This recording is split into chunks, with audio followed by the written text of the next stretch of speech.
Pessoal, sistema esquelético, sistema muito bacana de ser trabalhado, apesar da complexidade dele, principalmente falando de nomenclaturas. Nós possuímos aí 206 ossos no corpo humano, tem algumas literaturas que trazem um pouco a mais que isso, mas padronizado mesmo que nós seguimos 206 ossos, nomes muito peculiares, alguns muito difíceis de serem decorados, mas como eu sempre digo, pessoal de odonto, foquem mais nos ossos da face, pessoal de enfermagem, principalmente ali região torácica, abdominal, sacral, onde acontece a maioria, vamos dizer assim, das fraturas e posteriormente onde nós prestamos assistência ao paciente. Então, direcionem os estudos de vocês, tá bom, pessoal? Principalmente na profissão que vocês escolheram, onde vocês mais vão utilizar. É sempre bom entender um pouquinho de tudo, é sempre bom nós estarmos por dentro, mas é melhor ainda nós dominarmos aquilo que nós vamos utilizar no nosso dia a dia. O estudo dos ossos, então, se denomina aí osteologia, que vem de origem grega, né? Justamente a questão de estudar os ossos. Então, como eu já disse anteriormente, é algo complexo, mas tem muitas pessoas que são apaixonadas pelo sistema ósseo. Ele é bacana e a partir do momento que você entende tanto a terminologia quanto a função dos ossos, nós conseguimos entender, então, a importância dele no contexto geral ali do nosso organismo como um todo. É altamente vascularizado, já conversei isso com vocês, né? Os ossos, estrategicamente, eles são porosos para que dentro, então, da matriz óssea tenha ali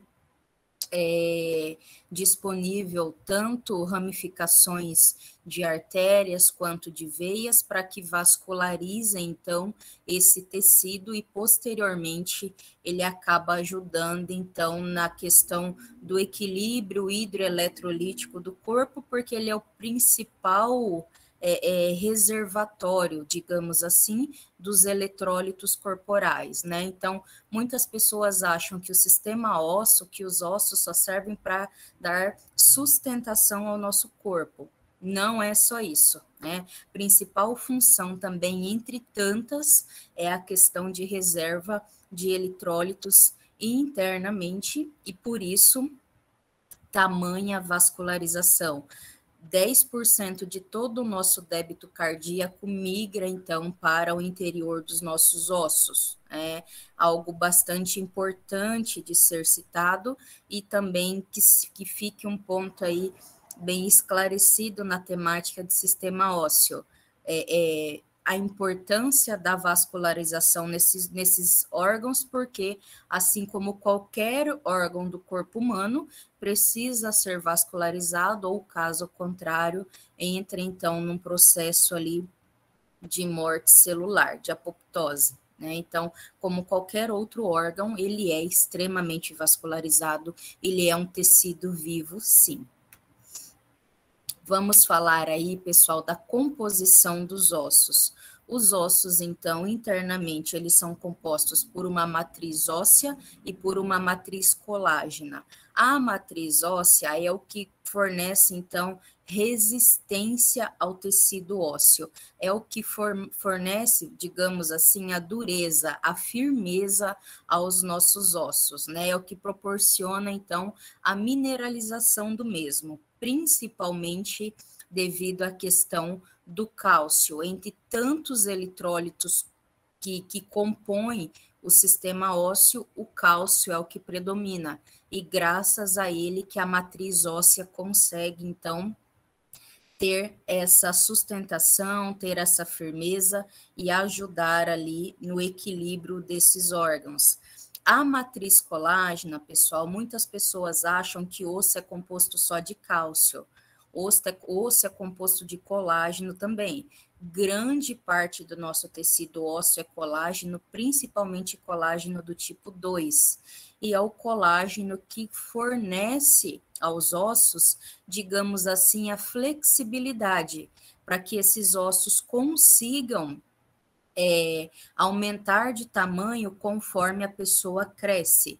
Se não fosse a matriz colágena, se não fosse o colágeno, não teria essa elasticidade tão grande para acompanhar o desenvolvimento da pessoa, né? Então, isso só é possível graças ao colágeno. E o colágeno ajuda muito também, pessoal, principalmente falando dos osteócitos, que é um tipo de célula que compõe a matriz óssea na regeneração do osso, principalmente diante fraturas, tá? Por isso que aquele velho ditado, quanto mais jovem a pessoa for, quando passar por um trauma ou uma fratura óssea, mais fácil é a recuperação. Por quê? Maior é a quantidade de colágeno. Infelizmente, nós sabemos que conforme o tempo for passando, a quantidade de colágeno vai diminuindo, principalmente para o sexo feminino. Isso está relacionado com os hormônios, com os andrógenos femininos. Perde-se muito colágeno no decorrer da vida e por isso as mulheres estão muito mais susceptíveis aos homens de desenvolver ali a osteoporose, né? Então, é um fator cascata que infelizmente acontece juntamente com o processo do envelhecimento do organismo. Falando de funções, primeira função, pessoal, que precisamos deixar clara e destacada do sistema ósseo é a proteção. Proteção do quê? Proteção principalmente de órgãos vitais. Se nós pararmos para pensar, os 3 sistemas mais importantes do corpo humano estão protegidos ali por ossos. Sistema neurológico, sistema respiratório e cardiovascular. Então, nós temos a calota craniana como um fator externo de proteção, e nós temos a caixa torácica, principalmente sendo composta ali pelos 12 pares de costela. Então, quando eu me refiro à questão de proteção, é proteger os órgãos vitais, tá? O sistema ósseo tem essa funcionalidade, principalmente nesses 3 sistemas. Vamos lá, então. Função do sistema ósseo. Primeira função que precisa ganhar ali um destaque, né? A questão da proteção, como eu disse anteriormente, eu vou voltar o slide aqui, questão da proteção, principalmente dos ossos vitais, do sistema respiratório, cardíaco e neurológico. Fica, então, aí uma dica dessa função. Outra função do sistema ósseo é o suporte, né? Graças, então, aos ossos que nós conseguimos ali realizar toda a movimentação corporal, logicamente em parceria com o sistema esquelético, principalmente os músculos estriados esqueléticos, mas na função de deambulação, correr, andar, levantar, sentar, o sistema ósseo, então, nos fornece esse suporte aí para que consigamos determinar e fazer esses movimentos. Movimentação também só é possível graças ao sistema ósseo, então o sistema ósseo em parceria com o muscular, ele tem essa função de movimentação, de alavanca, flexão e extensão, tanto dos membros superiores quanto dos membros inferiores e cintura pélvica, e disponibiliza então aí ao ser humano essa questão da movimentação.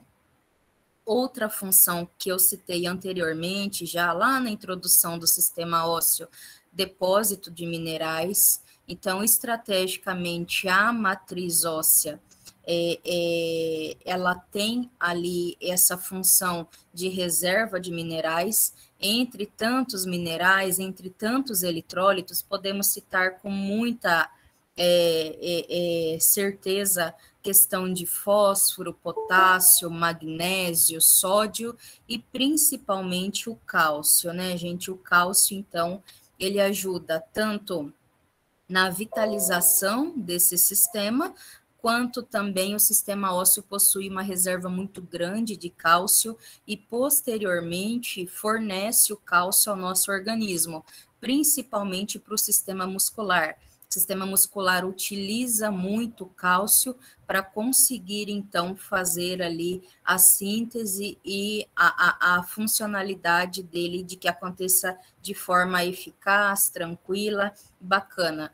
Então, sistema ósseo, uma das principais funções também, depósito de mineral e, posteriormente, libera na corrente sanguínea para que todos os nossos órgãos consigam captar.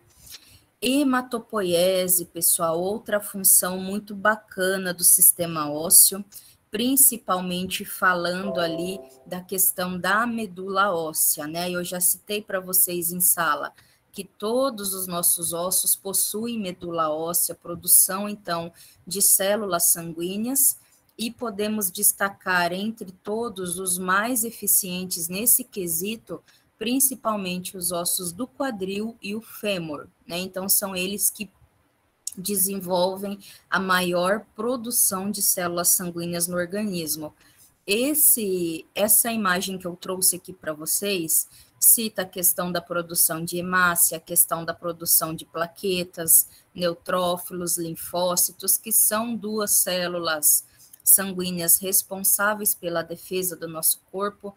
Neutrófilo atua diretamente no combate a infecções bacterianas, linfócitos atua diretamente no combate a infecções virais, assim como os eosinófilos nas infecções parasitárias, basófilos nos quadros de processo alérgico e assim por diante, só para vocês entenderem, então, que a medula óssea produz muitas e importantes células sanguíneas que ficam, então, disponíveis aí na corrente sanguínea e acabam vascularizando todo o nosso organismo. Gente, lembrem dessa divisão. O esqueleto humano, ele possui duas grandes divisões. Ele é dividido em esqueleto axial e esqueleto apendicular. Esqueleto axial, nessa primeira imagem, é esse esqueleto que está destacado em vermelho.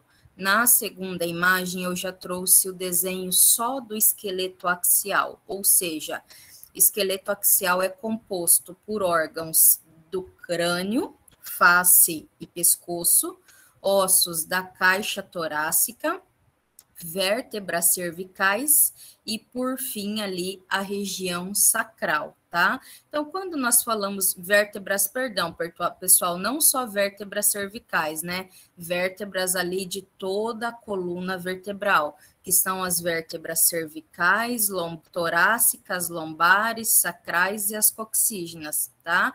Então, toda a estrutura da coluna vertebral completa faz parte do esqueleto axial, tá bom? Guardem essas duas grandes divisões, vai ser muito útil aí para vocês. E o esqueleto apendicular, lembra que eu conversei com vocês, gente, para vocês associarem o esqueleto apendicular a pêndulo, o que fica pendurado, falando de ossos, obviamente, né, meninas? Então, na primeira imagem aqui, nós temos o esqueleto apendicular destacado em azul, e na segunda imagem, então, tirou todo o esqueleto axial e trouxe somente os ossos do esqueleto apendicular, ou seja, ossos dos membros superiores e cintura escapular, que envolve escápula e clavícula, e ossos dos membros inferiores, que envolve a cintura pélvica, ou seja, os três ossos ali do quadril, tá? Então, divide-se em esqueleto axial e esqueleto apendicular. Eu vou revisar, pessoal, vocês vão perceber que eu vou revisar os ossos, mas não na totalidade. Como eu disse no começo da aula, só os mais importantes, aqueles que eu vou cobrar na primeira provinha de vocês, tá bom? Vamos falar dos ossos do crânio, então.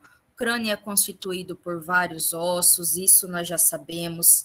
Alguns ossos são divididos em pares, outros ossos são únicos, chamados ossos ímpares, e garantem, né, pessoal, a principal função deles, então, é garantir a proteção, obviamente, ali do encéfalo, e os ossos da face também, além de modelar esteticamente o nosso rosto, a mandíbula, que é o único osso da cabeça que possui articulação, ajuda nessa questão da fala, mastigação, deglutição e assim por diante. Então, falando da funcionalidade dos ossos do crânio, se fazem sim muito importantes e possuem nomes peculiares. É o que eu sempre digo, gente, a maioria dos ossos do crânio, os músculos que estão acima deles possuem o mesmo nome. Então, automaticamente, se você decorar o nome dos ossos, você consegue também decorar o nome da musculatura que está sob ele, porque todo osso possui músculo estriado esquelético acoplado em cima dele. Então, fica fácil de desenvolver mapas mentais e assimilar tanto o sistema ósseo quanto o sistema muscular ao mesmo tempo. Vamos lá. O ossinho que está destacado em verde aqui, então, no nosso crânio, osso frontal, ele é um osso ímpar, está localizado, então, na região da testa da pessoa, né? Então, é um osso único, não é um osso par, não existem ossos frontais, é osso frontal, é um osso único, bem simétrico, bem delimitado e plano, né? Ele é um osso chato que reveste, então, a região anterior aí da calota craniana. E em cima dele, então, tem o músculo frontal, que fica responsável pela movimentação da testa, né? Acima das sobrancelhas aqui. Ajuda muito nessa questão da expressão facial e afins.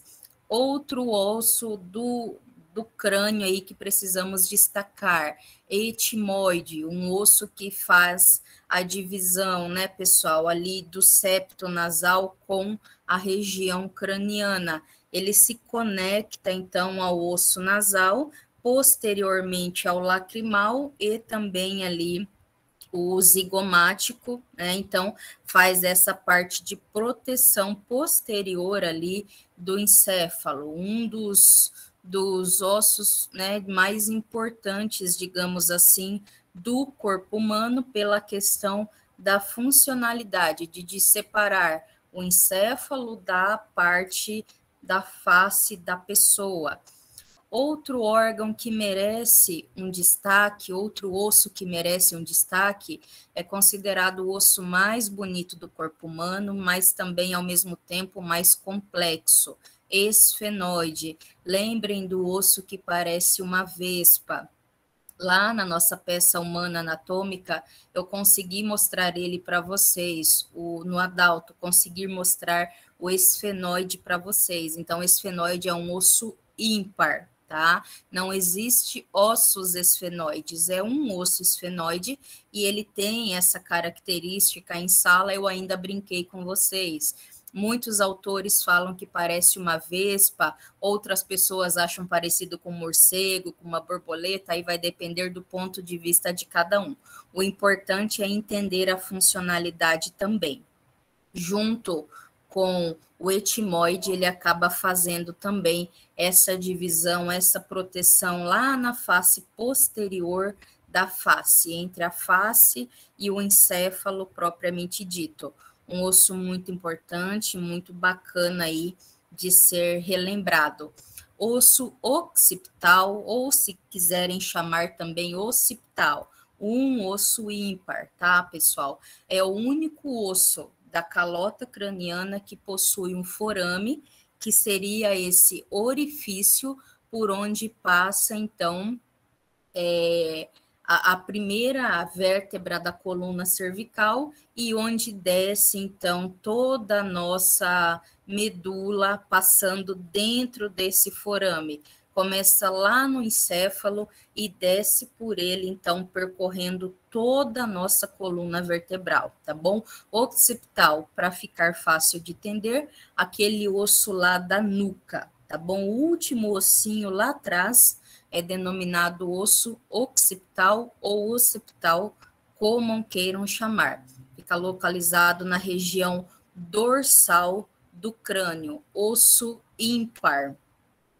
Outro osso que merece destaque, aí nós podemos dividir em dois, são os parietais. Nessa imagem superior aqui, vocês conseguem ver que faz, né, uma divisão ali, existe um sulco que divide, então, tanto a calota craniana como o encéfalo em hemisfério direito e hemisfério esquerdo. Então, falando de calota craniana, nós temos ali os ossos parietais. Se vocês prestarem atenção nessa imagem, o osso da frente, o frontal, não tem essa divisão, e o osso occipital aqui atrás também não tem essa divisão no meio, esse corte vertical. Apenas o osso parietal. Lembrem daquela associação, pessoal, que eu disse para vocês em sala. Associem o osso parietal ou os ossos parietais a paredes. O nome já é do latim aí mesmo, parede. Então, associem a parte superior do encéfalo, formando, então, uma parede protetora. Nós temos parietal direito e parietal esquerdo, tá bom? Outro osso do crânio que merece destaque, que já é mais um osso par também, que são os ossos temporais. Nós temos o temporal direito e nós temos o temporal esquerdo. Temporal, gente, lembrem da associação da têmpora aqui na lateral do crânio, tá? Então, esse osso que está passando na lateral aqui, pessoal de odonto, onde faz a junção da mandíbula e da maxila, aqui atrás, perto da orelha, tá? Lembram do músculo masseter que está passando por aqui, principal músculo da mastigação? Associe, então, os ossos temporais próximo a ele, para ficar fácil a memorização, tá bom? São ossos pares, como eu já disse, temos o temporal esquerdo e temos o temporal direito. Ele domina, então, todo esse território da parte lateral e base de crânio até se conectar ali, então, no occipital, tá bom? Outro osso ou ossos que é bom nós citarmos, que algumas pessoas possuem, não são todas, né? Eu acho que até no dia a Indianara perguntou, professora, quantos ossos wormianos nós temos? Aí vai depender muito de cada pessoa. Tem pessoas que possuem vários, tem pessoas que não possuem nenhum, né? Isso vai muito ali da anatomia de cada indivíduo. São pequenos ossos, pessoal, que se formam nas conjunturas ósseas, tá? Temos alguns exemplos aqui no slide. Então, pequenos ossinhos que se formam são denominados ossos wormianos, tá bom? Só a nível de relembrar mesmo, a nível de conhecimento. Então, na junção ali dos parietais com o occipital, geralmente formam alguns ossinhos extras, ou na junção do parietal com o frontal, formam alguns ossinhos extras e são denominados, então, ossos wormianos. Não fazem diferença alguma quando nós falamos de funcionalidade, tá bom? Só para ficar fácil e claro a terminologia onde eles entram, onde eles se encaixam. Vamos falar agora, pessoal, dos ossos da face. Ossos da face, assim como ossos do crânio, também se dividem em ossos pares e ossos ímpares. Falando dos ossos ímpares, nós temos uma mandíbula só, tá? Nós temos duas maxilas, maxila direita, maxila esquerda, mas mandíbula é um osso único. O único osso da face, como eu já disse anteriormente, que possui articulação, e graças a essa articulação, então, conseguimos abrir e fechar a boca. Em parceria com o músculo masseter, que está passando aqui na lateral da bochecha, fica responsável, então, por ter força o suficiente durante a mastigação e tração ali dentária, né? Um osso muito bacana, principalmente para o pessoal de odonto. Vocês irão trabalhar muito com esse osso profissionalmente ainda. Osso vomer, pessoal, ossinho muito importante também, né? Sempre falo, o osso vomer é aquele que fica responsável por fazer a parte de proteção. Quando colocamos o dedo no nariz, só não chegamos ao encéfalo porque o vomer está ali protegendo. Graças a Deus que ele existe, né? Então, na imagem de baixo aqui, um ossinho pequenininho, passando superior, então, ao palato duro ali da boca, entre palato duro e fossas nasais, temos o osso vomer que faz essa proteção dessa região.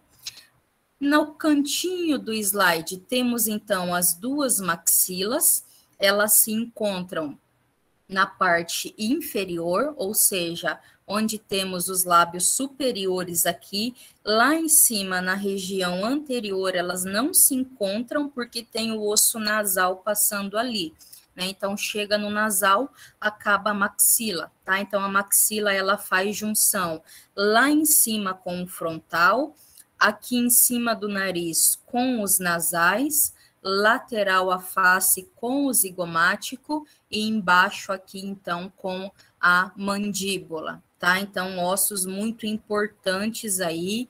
Quando nós falarmos de sistema respiratório, é eles, então, que possuem, que fornece ali uma proteção para as nossas fossas nasais, tá bom? Fossas nasais e conchas nasais ficam posteriores, então, às maxilas. Essa imagem do cantinho aqui traz para a gente o osso nasal, né, que são divididos também por uma divisão que está passando superior ao nariz, então temos nasal direito e temos nasal esquerdo. Lembrando que é um osso extremamente pequeno, mas muito resistente, e o restante que compõe o nariz, então, é cartilagem, e são várias cartilagens que compõem as abas nasais e um pouquinho de tecido adiposo, finalizando e modelando as mesmas. Na maçã do rosto, temos o osso zigomático. Em cima do osso zigomático, possuímos o músculo zigomático, né? Então, como as meninas bem disseram em sala de aula, é o blush, onde passa o blush, né? Lembram aí? Façam essa associação que fica fácil para vocês. Zigomáticos são pares. Temos zigomático direito e temos zigomático esquerdo, tá bom? Que mais que eu trouxe aqui para vocês? Ossos auditivos. Gente, os ossos menores do corpo humano, os mais pequenininhos, estão localizados dentro do ouvido. Se dividem em três. Temos o martelo, bigorna e estribo.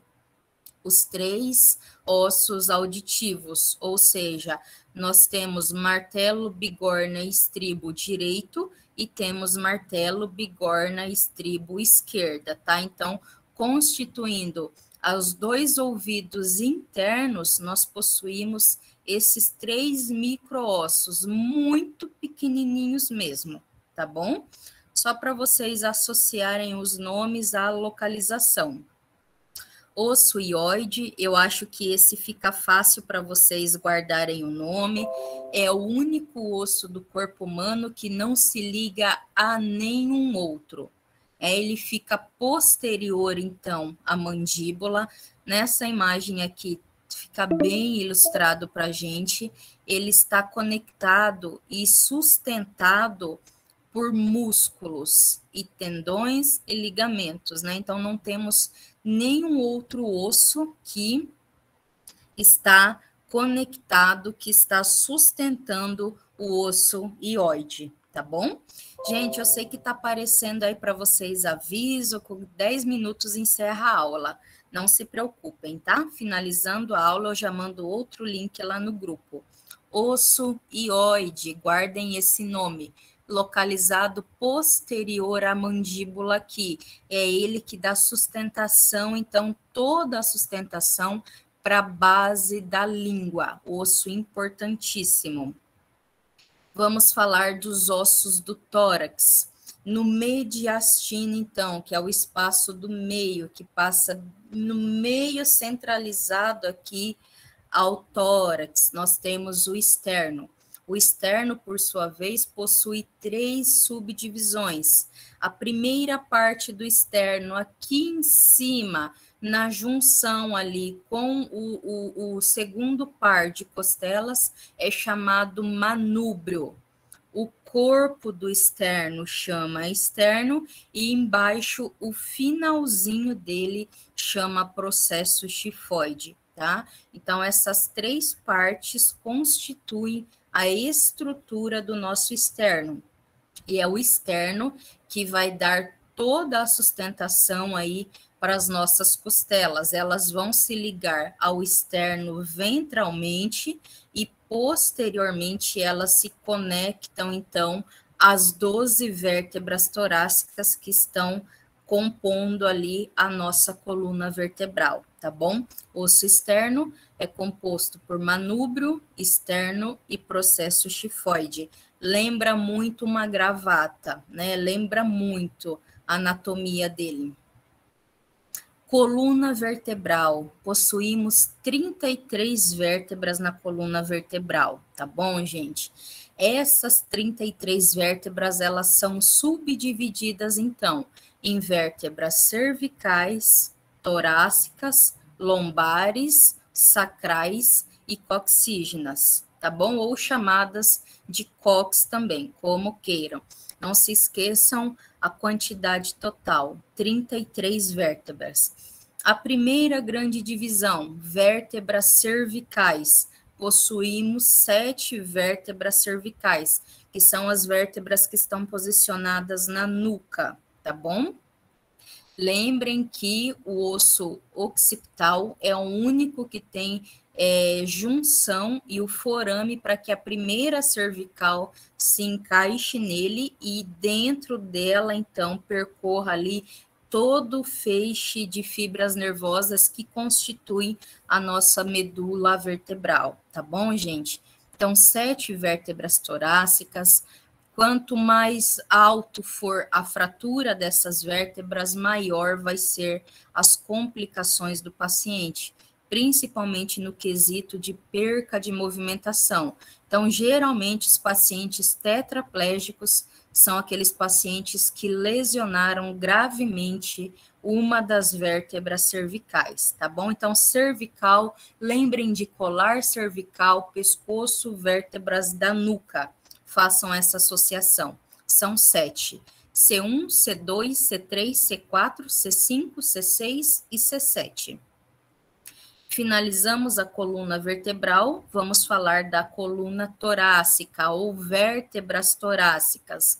São 12 vértebras torácicas. Essa imagem que tem o destaque em verde fica fácil para nós fazermos aí a associação. Nós temos, então, 12 vértebras torácicas e saindo das 12 vértebras torácicas, nós temos, então, os 12 pares de costelas, tá? Ela tem ali essa funcionalidade. As vértebras torácicas, anatomicamente, elas possuem uma lordose, isso já é proposital pela lei da gravidade, devido às lordoses e às cifoses, que nós conseguimos ficar, então, na posição ereta, em pé, graças a elas que isso é possível. A nossa coluna vertebral, as nossas vértebras torácicas, elas possuem, então, essa lordose anatômica aí presente, tá bom? Vértebras muito importantes ali. 7 cervicais, 12 torácicas, agora vamos para 5 lombares. Lá embaixo, né, pessoal, na curvatura aqui, ó, nós também temos uma cifose nas vértebras lombares, aquela curvatura no finalzinho da coluna ali, né? Então, vértebras importantíssimas para dar sustentação na região, principalmente abdominal e cintura pélvica, tá? São chamadas de L1, L2, L3, L4 e L5. Entre todas, são as vértebras mais largas que existem, falando de espessura, porque justamente o maior peso do corpo se mantém em cima delas, então. Para que elas sejam funcionais, elas possuem essa diferença de tamanho das restantes. Posterior às lombares, nós temos 5 vértebras sacrais. A diferença das vértebras sacrais para as demais é que elas não possuem anéis cartilaginosos entre elas. Elas são vértebras que se fundiram, elas perderam o anel cartilaginoso, tá? E as vértebras sacrais, então, elas são definidas e chamadas aí também como S1, 2, 3, 4 e 5, tá bom? Elas que dão esse apoio, essa sustentação aí para a nossa cintura pélvica. E para finalizar a explicação da coluna vertebral, temos 4 vértebras coxígenas, ou como queiram chamar, COX, tá? Então, se dividem também em C1, C2, C3 e C4. Também são vértebras fundidas e as menores de toda essa estrutura de 33. É o finalzinho da coluna vertebral, nosso famoso COX, tá? Então, só revisando, coluna vertebral, possuímos 33 vértebras, 7 cervicais, 12 torácicas, 5 lombares, 5 sacrais e 4 coxígenas. Lembrando que as sacrais e as coxígenas não possuem discos de cartilagem entre elas, são vértebras fundidas, tá bom? Pessoal, eu vou fechar a sala, vou abrir uma outra e já mando o link lá para vocês, tá bom? Vamos fechar aqui e vamos migrar para lá. Falar então, já falamos de todos os ossos do esqueleto axial, certo?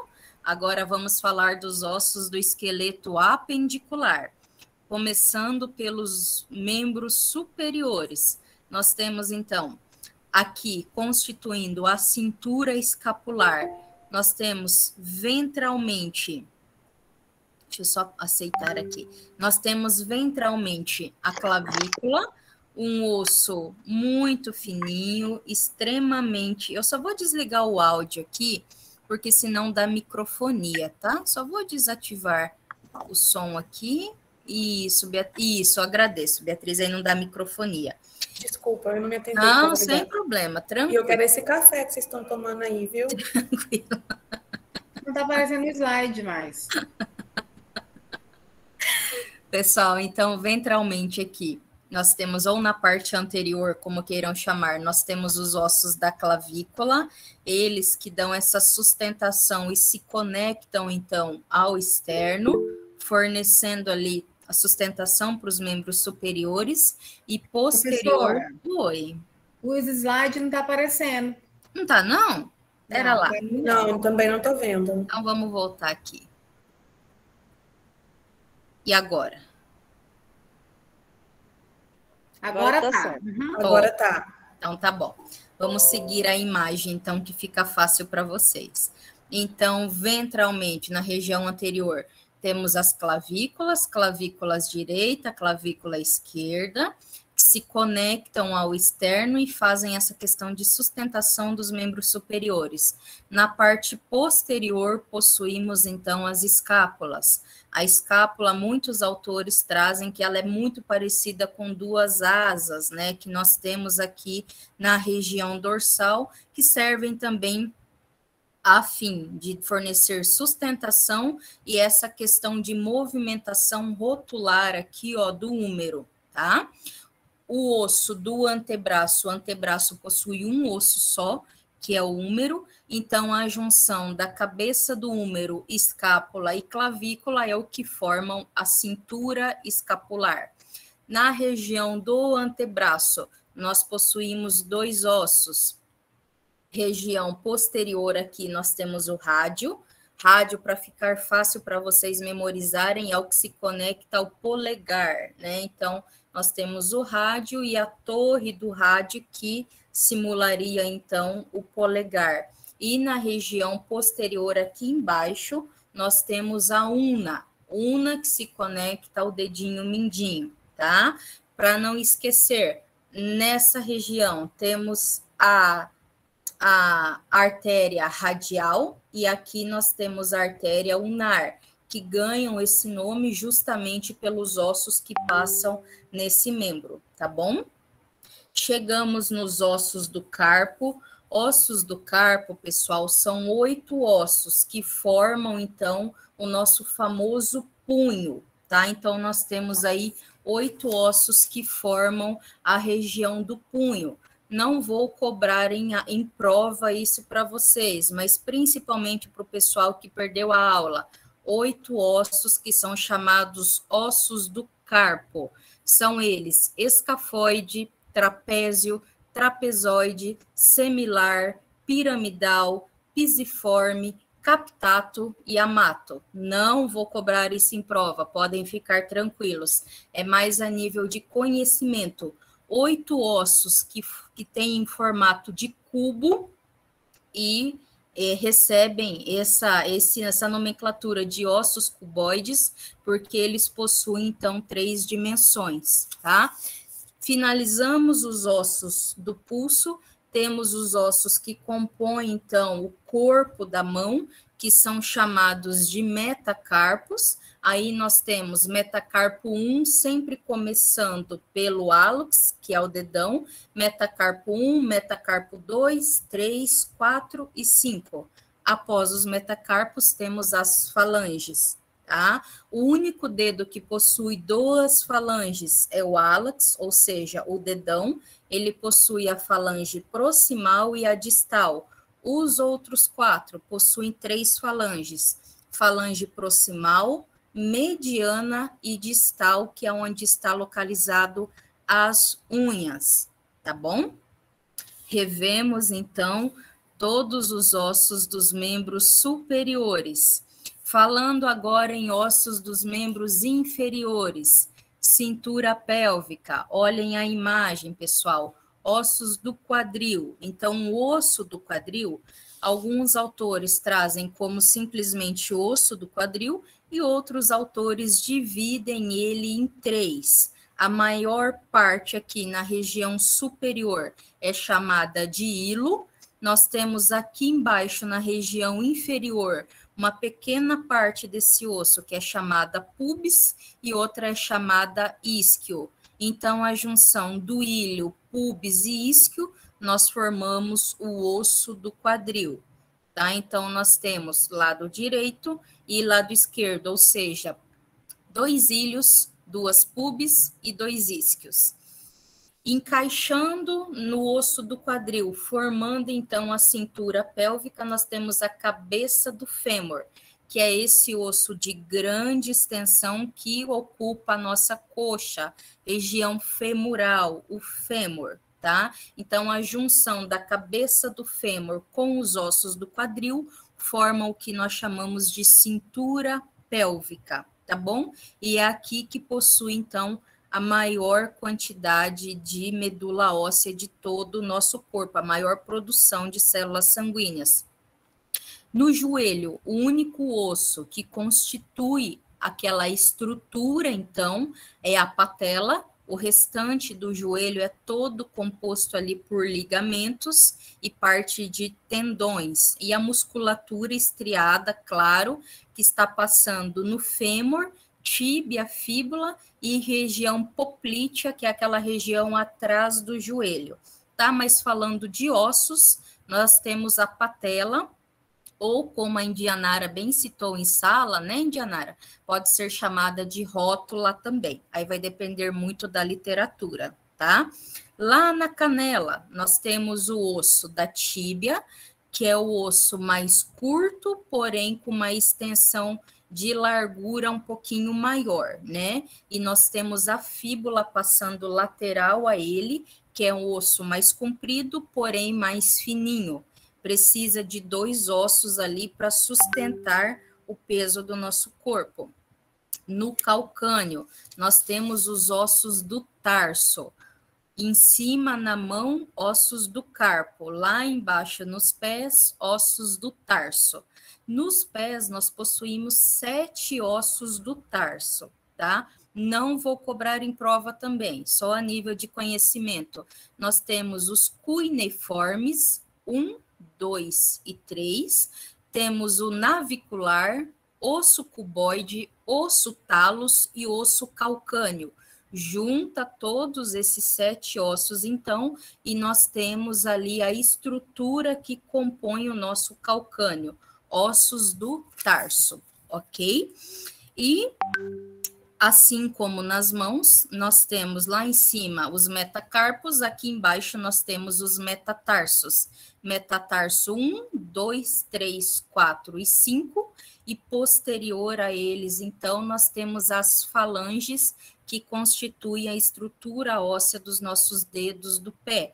Assim como na mão, o álax, que é o dedão, possui só 2 falanges, falange proximal e falange distal, e os outros 4 dedos, então, possuem falange proximal, mediana e distal, e é onde fica localizado as unhas, tá bom? E são denominados dedo 1, 2, 3, 4 e 5, como queiram chamar, ou polegar, indicador, médio, anelar e mindinho. A terminologia que vocês utilizarem é 2 terminologias diferentes para a mesma estrutura anatômica.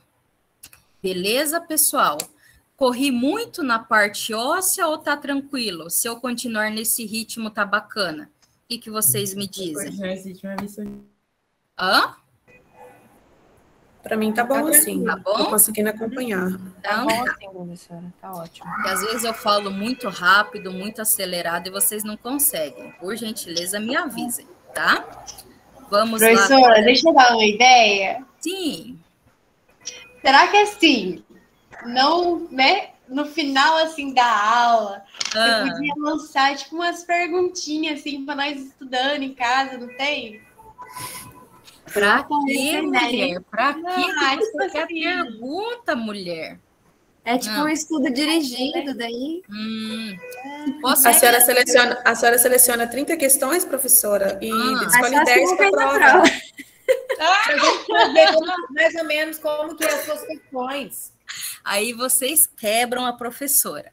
Gente, nessa as professora. minhas questões, elas são um Eu pouquinho apoio também, viu? complexas, tá? Eu não concordo com a Beatriz no quesito que a Beatriz fala que a prova é difícil. As questões são complexas. Tem aquela questão de verdadeira e falsa, tem aquela questão de asserção 1, 2 e 3, qual delas que está correta, tem as questões voltadas para verdadeiro e falso, correto e incorreto, e assim seguimos, tá bom? Então, a Mas a prova vai estar verdadeira e falsa extremamente não tem difícil. jeito de sua resposta, não, né? Não, é X. Vamos dizer assim, ó, João, pelo amor. tem quatro, vamos dizer assim, asserções. Aí você vai colocar verdadeiro, falso, verdadeiro, falso. Aí lá embaixo você escolhe a letra que preenche a lacuna. Entendeu? A gente tá ferrado, entendi. E quantas dissertativas, assim, só pra gente ter uma ideia? Carol, não faço a menor ideia, Carol. Sabe? Nem vai assim, ter? Sabe? Ela assim, Se não quando tiver dá melhor uma ainda. amnésia, quando dá uma amnésia, assim, não sei. Não vai Ei. ter, gente. Eu quero Ela falou saber assim, só não para vai ter uma fazer noção dissertativa. se Tem tem duas. desenho apontando alguma coisa. Não. Ixi, então Não tem tem que gravar desenho. as coisas Eu mesmo. não coloco desenho nas provas, gente, porque a impressão pode prejudicar vocês. Aí eu entendo isso.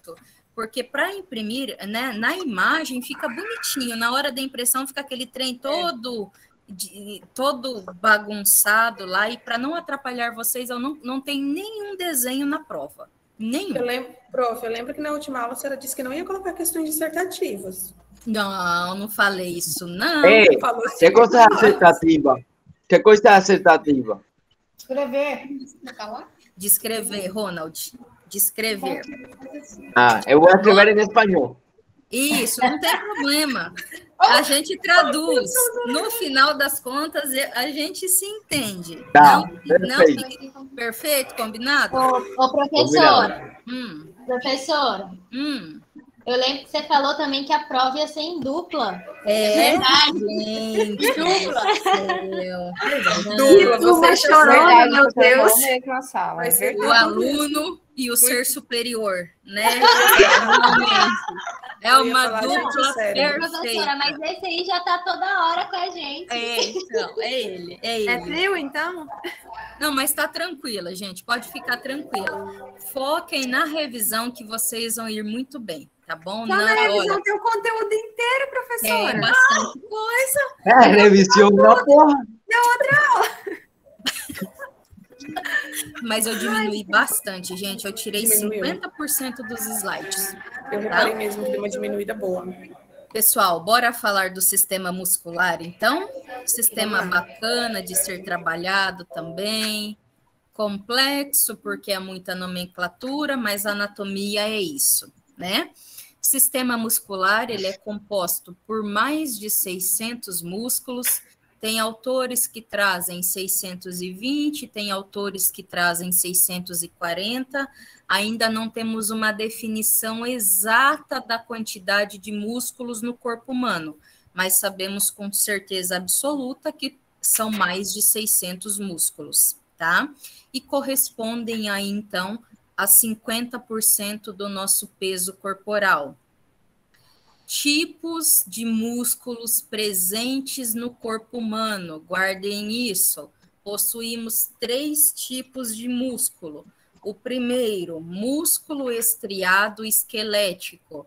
O nome já está dizendo, ele acompanha o sistema esquelético, ou seja, são aqueles músculos que se conectam ou estão interligados aos ossos. Se conectam aos ossos através dos tendões, que são as partes brancas da fibra muscular, tá? Então, músculo estriado esquelético estão diretamente, intimamente associados ao sistema esquelético e possuem movimentação voluntária.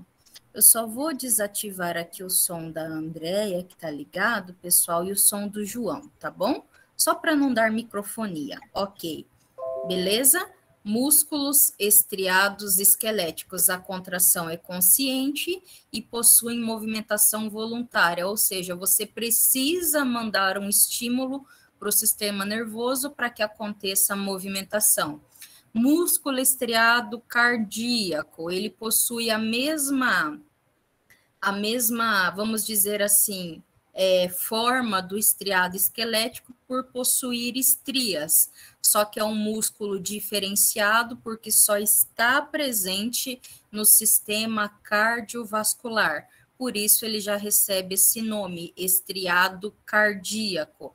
A contração não é voluntária, ou seja, não depende do corpo da pessoa querer movimentar para que ele faça, então, a movimentação.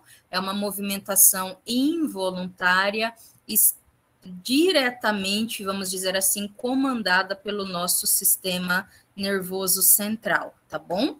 E o terceiro tipo de músculo, músculo liso, que possui, então, essa característica bem peculiar, ele não possui essas fibras distintas em formas de estria, como os outros dois, é um músculo mais liso e reveste, então, muitos órgãos que constituem o nosso sistema respiratório, tá? Podemos dizer ali todo o intestino delgado, intestino grosso, útero, estômago, bexiga, então são constituídos pela musculatura lisa. Função dos músculos. Primeira função, movimentação corporal. Como eu disse no sistema ósseo, em parceria com os ossos, eles produzem, então, essa movimentação graças ao grande depósito de cálcio que fornece energia para que os músculos consigam ter essa questão de extensão e flexão. Estabilização das posições corporais, então ele pega muita essa responsabilidade para ele, não fica só para o sistema ósseo, né? Estabilização, principalmente na posição ereta, quando a pessoa fica em pé, ele ajuda a sustentar ali, principalmente dando força na cintura pélvica e membros inferiores. Regulação do volume de órgãos, questão dos esfíncteres, né? Essa imagem que eu trouxe para vocês é o estômago. Então, no estômago, nós possuímos 2 esfíncteres. Entre o esôfago e o estômago, nós temos o esfíncter esofágico.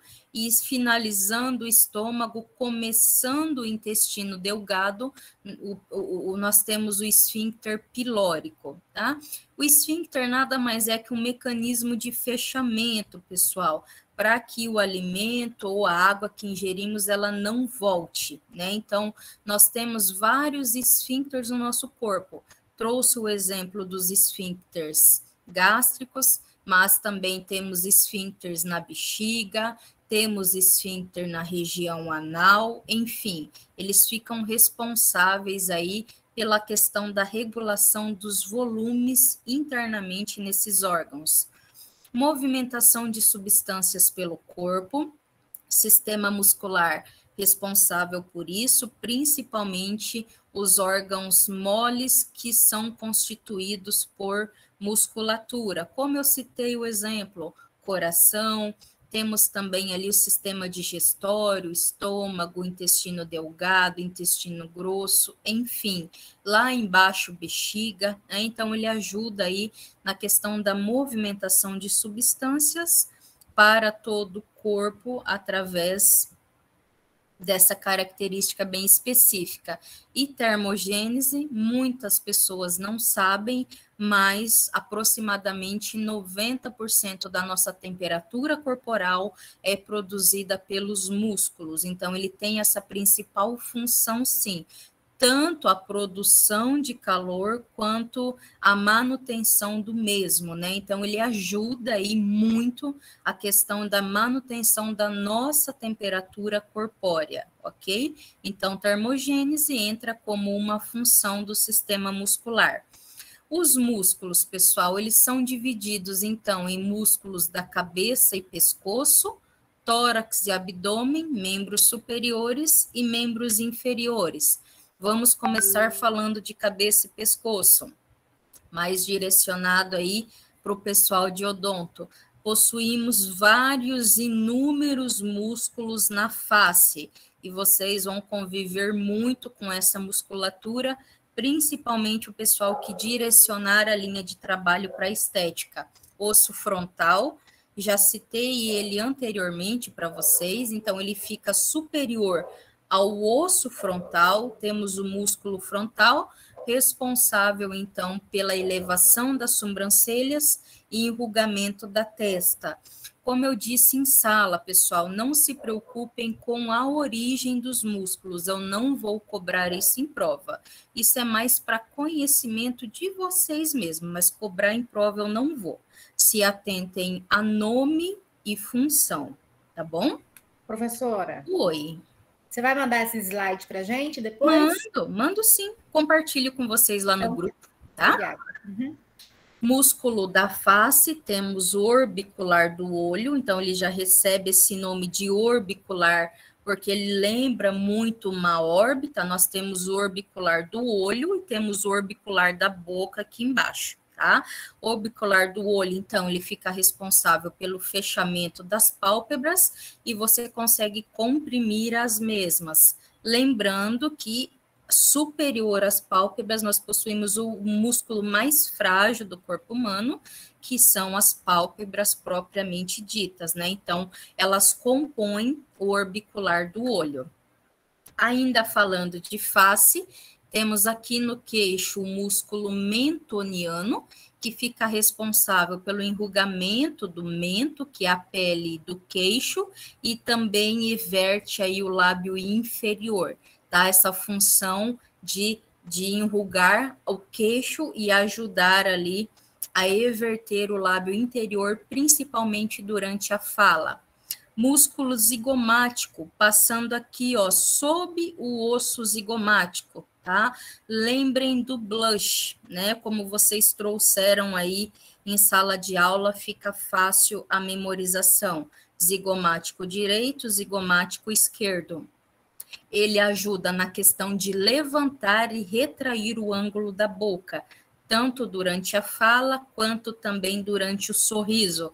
Trabalha em parceria com o músculo risório que está passando inferior a ele, tá? Músculo risório, como eu citei anteriormente, trabalha em parceria com o zigomático, que está posterior, e ajuda também aqui na questão de retração lateral dos lábios. É um músculo que famoso, né, por promover o tão forçado sorriso, ou o sorriso falso aí. É ele que acaba trabalhando durante essa atuação. Bucinador, músculo que está muito próximo ao orbicular da boca, vamos dizer assim, o principal músculo da bochecha, fornece tanto rigidez quanto ajuda a, vamos dizer assim, definir essa estrutura facial. Músculo bucinador. Músculo masseter, passando lateral aqui, ó, muito próximo ao músculo temporal, que está em vermelho no slide. Embaixo aqui nós temos o masseter, principal músculo da face, principalmente no quesito de mordedura, né? Então, ele ajuda na tração ali, mandíbula e maxila, e ele é considerado o músculo mais forte e resistente do corpo humano, justamente por ter essa potência durante a mastigação.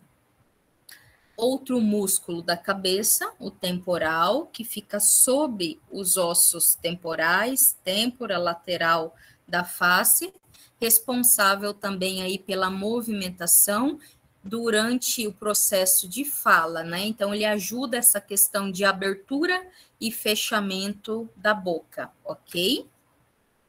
Outro músculo que merece um destaque é o músculo digástrico. Apesar do nome, associação gástrica, estômago, ele está passando aqui, pessoal, abaixo da mandíbula, tá? Então, musculatura que ajuda a tracionar e contrair a mandíbula. Então, ele ajuda muito também nessa questão de abertura e fechamento da boca, ok? Músculo digástrico, não está lá no estômago, não, está aqui, abaixo do mento, ok? Abaixo da mandíbula.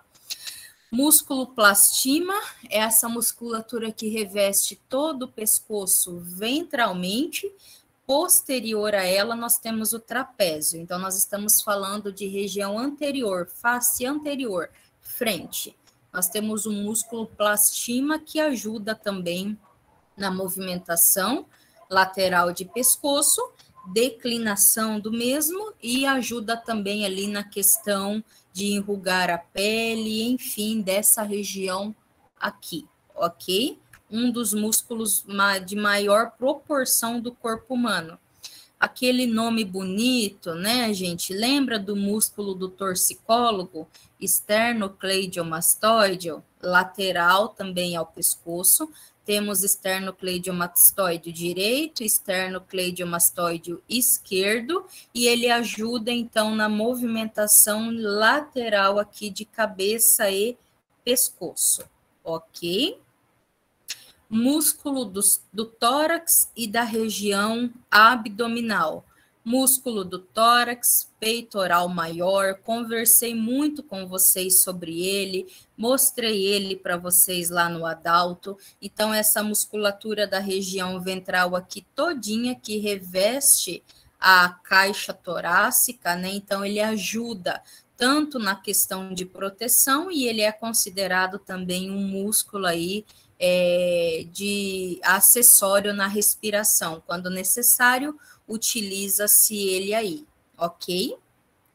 Abaixo dele temos o peitoral menor, pequenininho, mas que ajuda muito também nessa questão de rotação aqui de escápula, né? Então, ele ajuda nessa movimentação e rotação de membro.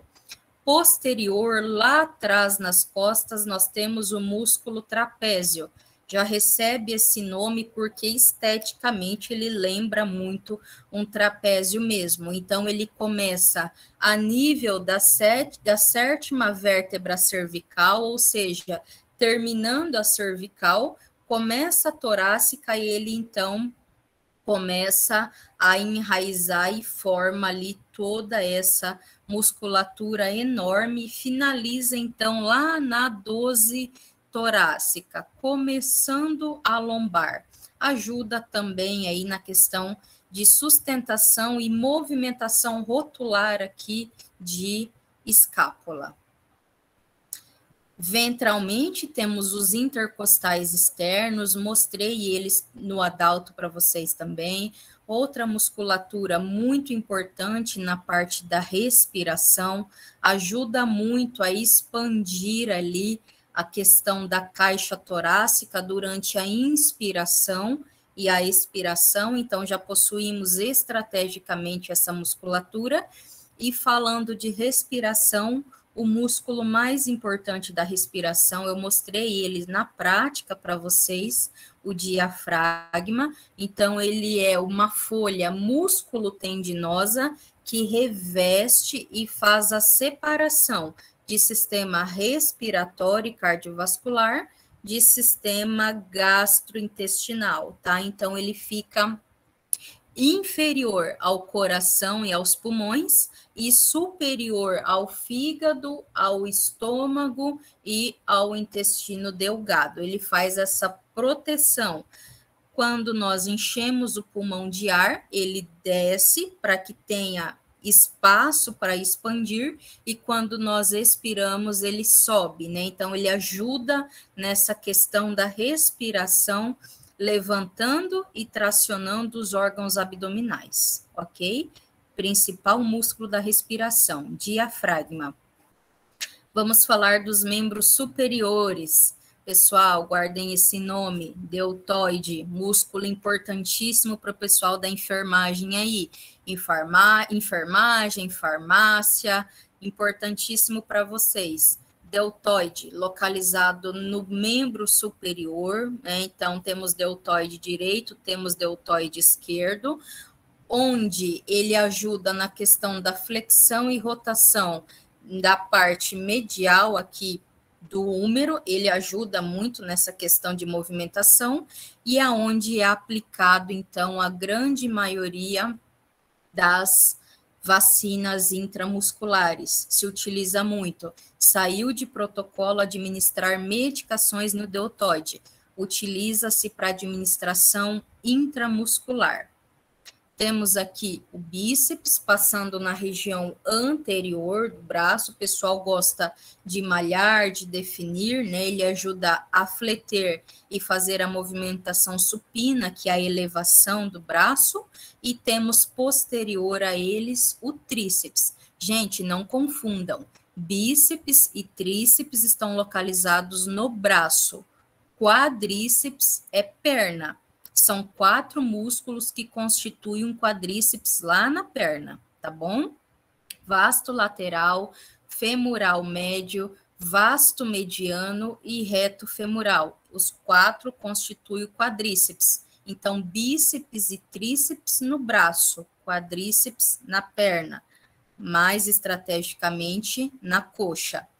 Falando dos membros inferiores, músculo psoas, está passando na região dorsal ali, ele dá toda essa sustentação aqui para a nossa cintura pélvica, tá? Ele se ramifica ali a partir da 12ª torácica, que é quando finaliza o trapézio, ele começa então a se enraizar até a 4ª lombar e finaliza, ele se conecta lá atrás no femoral, tá bom? Então, ele dá essa sustentação aqui para a nossa cintura pélvica. Vasto lateral, guardem esse nome. Pessoal de enfermagem, farmácia, administração de intramuscular no membro inferior. Pode ser no vasto lateral ou no vasto mediano, mas o mais indicado, mais utilizado, vasto lateral da coxa, responsável aí pela tensão e pela movimentação ali do membro, ok? Passando no fêmur, acima do fêmur. E o músculo satório é o maior músculo em extensão do corpo humano. Ele possui aproximadamente aí 50 centímetros, depende da estrutura física da pessoa. Músculo sartório, ele começa lá na cintura pélvica, passa na região anterior da coxa e finaliza, então, na região poplítea. Ele é um músculo muito extenso e que ajuda aí na questão de abdução e rotação lateral das pernas, ok? Glúteo máximo, glúteo importantíssimo também, pois se administra medicação intramuscular. É administrada no glúteo máximo e na região ventroglútea, no glúteo mínimo, tá bom? Mostrei isso também na prática aí para vocês. E para finalizar a parte muscular, temos o músculo. Gente, sempre que eu falar de poplíteo, região poplítea, músculo poplíteo, artéria poplítea, está relacionado à parte dorsal dos joelhos, atrás do joelho. Toda e qualquer estrutura que está localizada na região poplítea, associem atrás do joelho. Músculo que ajuda muito a questão da flexão e extensão ali desse membro, principalmente falando da parte do joelho, tá bom? Tranquilo, pessoal? Tranquilo, parte muscular? Não tá, não? Não tá tranquilo, não? Vai ficar, fiquem em paz. Eu vou mandar esses slides para vocês, tá bom? Deixa eu só projetar aqui sistema cardiovascular. Só depois da prova vai ficar tranquilo. Fica assim. Depois da prova fica tudo na paz. Gente, façam um simulado, gente. O simulado fecha. Já fechou, né? Já fechou, né, Carol? O primeiro e segundo ciclo? Acho que já vai ter o terceiro e quarto, né? Não, eu tô fazendo... Fecha amanhã, o primeiro e o segundo ciclo. Olha aí. Eu tô terminando o segundo aqui agora, tava fazendo. Agiliza, minha filha, vence amanhã esse tempo. Isso, faz que ajuda, Beatriz. É um pontinho que ajuda. Uhum. Gente, vamos falar do cardiovascular. Como eu sempre digo, é o mais, vamos dizer assim, um dos mais importantes, mas ele não é tão complexo. Se você entender por onde o sangue passa, por qual câmara ele passa, para qual câmara ele vai, para qual vaso ele entra e ele sai do coração, você entendeu tudo, tá bom? Entendendo esse sistema, automaticamente você consegue entender a anatomia do sistema cardiovascular. Oi, cara de doutora. Deixa eu ver aqui. Facinho, tranquilo, bem de boa. Vamos lá. Sistema cardiovascular é formado por órgãos, então, que em parceria, juntos aí, garantem nutrição e oxigenação de todas as nossas células do corpo. Eu já disse isso para vocês, né? Então, temos o coração, que é uma bomba propulsora, o sangue vai até ele, para que ele, então, mande tanto para os pulmões, para ser oxigenado, quanto para todos os nossos órgãos via corrente sanguínea ali, né? Então, trabalham muito em parceria. Gente, lembrem sempre, a nossa circulação é uma circulação dupla. O que eu quero dizer com uma circulação dupla? O sangue passa 2 vezes pelo coração. Ele passa uma vez para ser mandado para os pulmões, para oxigenar, retorna para o coração e o coração manda para toda a nossa circulação sanguínea. Oxigena todos os nossos órgãos e o sangue volta para o coração de novo. tá? Então, o coração é o único órgão que tem contração forte o suficiente para mandar esse sangue para onde precisa. E essa contração só acontece graças ao nó sinoatrial que fica lá no átrio direito, que é chamado também de marca-passo fisiológico do coração.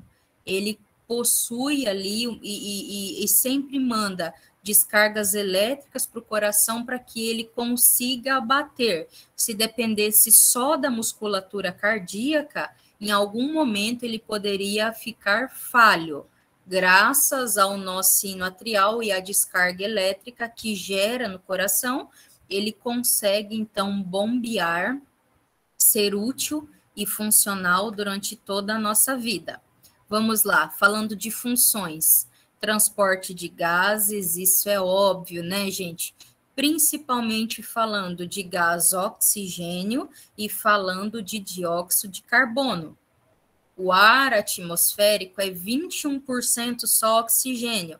O restante, dióxido de carbono e substâncias ali que são prejudiciais para a nossa saúde. O sistema cardiovascular se responsabiliza, então, por transportar esses gases para a nossa circulação e o que não for útil nós eliminamos através da expiração. Sistema cardiovascular e respiratório trabalham em parceria, da mesma forma que o ósseo e o muscular. Não existe função de um sem o outro estar presente, tá? É uma duplinha perfeita, um casamento perfeito. Transporte de nutrientes, obviamente, pela autoestrada, que constitui, então, o nosso sistema circulatório, tanto pequena circulação, que se resume em circulação do sangue que sai do coração para os pulmões, dos pulmões para o coração, e grande circulação, que é o sangue que sai do coração para o corpo e retorna do corpo para o coração, formando então pequena e grande circulação, também chamada de circulação dupla, ok? Transporte de hormônios, já conversei com vocês sobre isso. Muitos hormônios são produzidos em órgãos específicos e sintetizados e metabolizados em órgãos-alvos, né?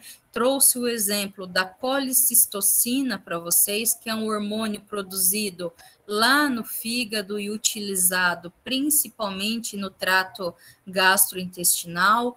Trouxe o exemplo para vocês da tireoide, que produz T4 e T3, que em parceria com a hipófise produz o T4, ou seja, o sangue serve aí como um transporte, uma condução de hormônios que sai dos órgãos produtores para os órgãos-alvos, onde é sintetizado e metabolizado. Transporte imunológico, com certeza absoluta. Medula óssea produz células sanguíneas e elas, então, ficam circulando no nosso organismo graças a nossa circulação sanguínea, que se divide em artérias, arteríolas, vasos capilares, venículas e veias. E através, então, dos capilares acontece ali a troca gasosa e também a questão do transporte imunológico em todas as estruturas do nosso corpo. Intercâmbio de materiais, eu trouxe o exemplo para vocês da molécula de glicogênio, né, pessoal, que tem muito a ver com o fígado, com a produção de insulina e do glucagon, que são os dois hormônios ali que fazem, então, a síntese da glicose, quebram ela em moléculas de glicogênio para que sejam absorvidas e sintetizadas pelo nosso organismo. E dessa maneira, muito parecida também, acontece com a família dos carboidratos, né? Então, graças ao sistema cardiovascular, tem esse intercâmbio de materiais aí também, produzido em um órgão, sintetizado e metabolizado em outro. Sistema cardiovascular, ele é constituído por 3 componentes que se correlacionam Primeiro componente, sangue, vasos sanguíneos, aí entra veias, artérias e capilares e, obviamente, o coração, tá? Então, soma-se tudo isso, nós temos o sistema cardiovascular. O sangue constitui, então, corresponde aí 7 a 8% do nosso peso corporal, e uma pessoa adulta saudável possui em torno de 4 a 6 litros de sangue circulando na corrente sanguínea, tá? Lembrando que 70% é composto por líquido extracelular, só 30% é composto por células sanguíneas, que se dividem em hemácias, plaquetas e leucócitos, que por sua vez recebe várias e inúmeras subdivisões: neutrófilo, linfócito, monócito, basófilo, eosinófilos e assim vai, tá bom? Temos a constituição, então, do nosso sangue.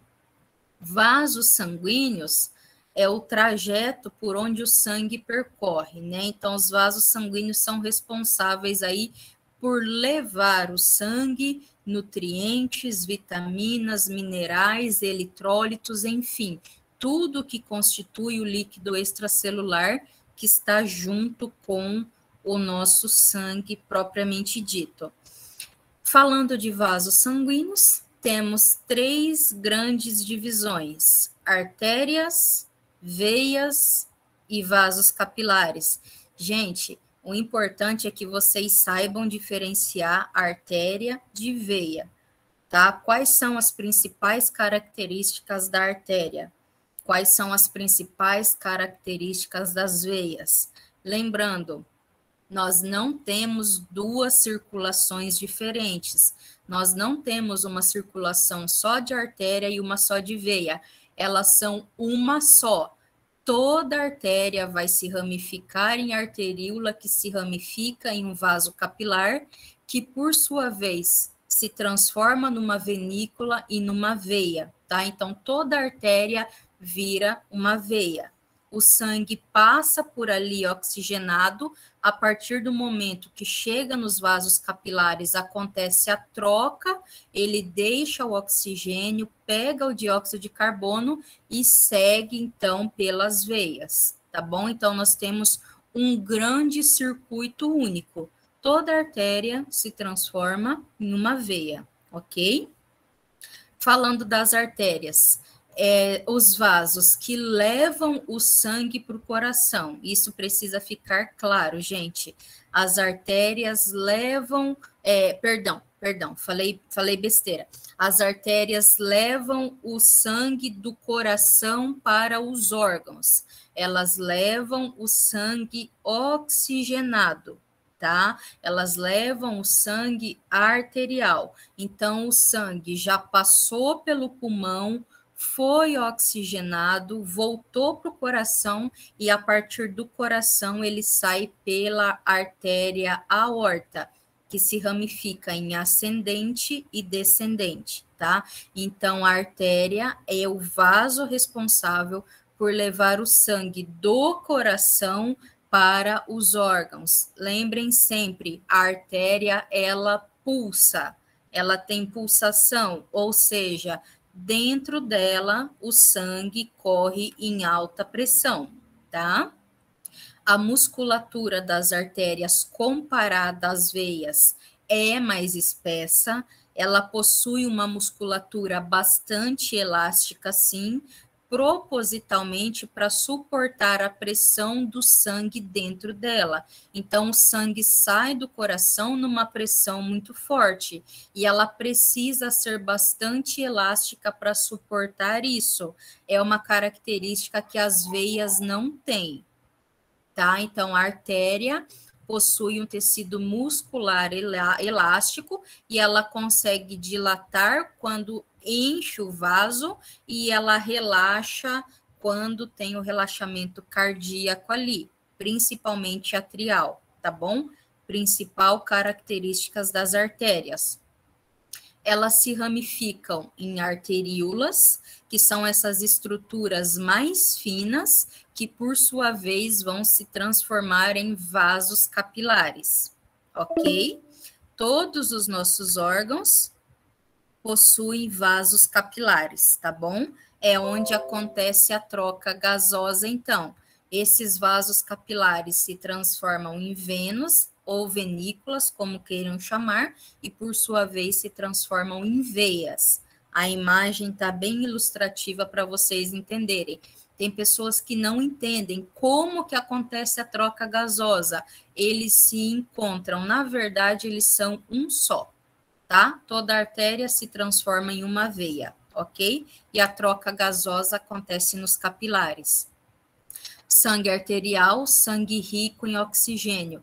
Temos uma única exceção, não esqueçam disso, não podemos colocar com precisão que 100% das artérias possuem sangue rico em oxigênio, porque a artéria pulmonar carrega sangue venoso, é a única que carrega sangue venoso, tá?